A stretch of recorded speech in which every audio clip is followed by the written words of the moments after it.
KPU Kota Palembang menemukan ratusan surat suara pemilu 2024 dalam kondisi rusak.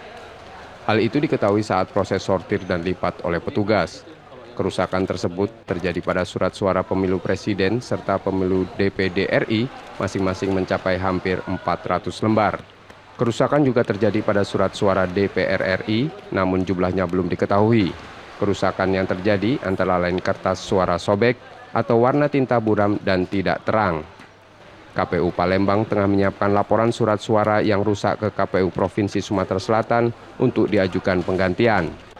Untuk wilayah Kota Palembang dengan jumlah daftar pemilih tetap sebanyak 1.225.548 jiwa, total surat suara untuk 5 jenis pemilu mencapai 6 juta lembar, termasuk 2% surat suara cadangan.